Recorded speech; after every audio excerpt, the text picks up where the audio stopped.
Hello. A while back, someone asked me about improper fractions and a little bit of confusion around that. So I wanted to take a little bit of time and talk about improper fractions, my friends. So here we have 11 thirds. Now it's improper anytime your numerator is greater than your denominator. And this also means, I call it top heavy because the numerator is bigger, right?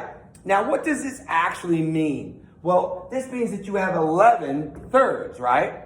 Well, let's go ahead and look at what that actually means. I'm going to first draw a diagram. So if I have one whole and it's broken into three parts, I've got 1, 2, actually let's do 1, 2, 3, right? If I make another whole and I break it into three parts, I've got 4, 5, 6. If I may have another whole and I break it into three parts, I have 7, 8, 9.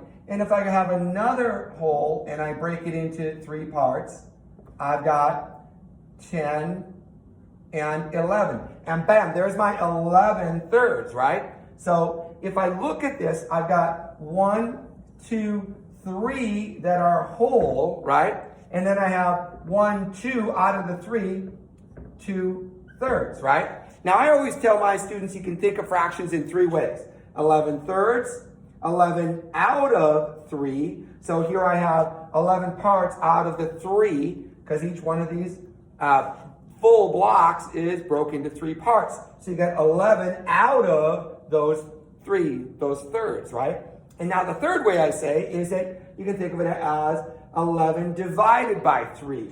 So if I take 11 and divide it by 3, 11 will go into, back that up. 3 will go into 11 3 times, which gives me 9. And when I subtract that, I get 2 left over. So the 2 comes up here as the numerator, and then the divisor is your denominator, and you end up with 3 and 2 thirds, which, bam, that's exactly what we have right there. And that's what fractions are all about. I always have my students do illustrations of fractions because it gives something that's very abstract, a concrete foundation, and then kids can understand the math at a deeper level. Hey, that's an explanation of an improper fraction. I hope you love it. And until next time, have a fantastic day. I'll see you soon.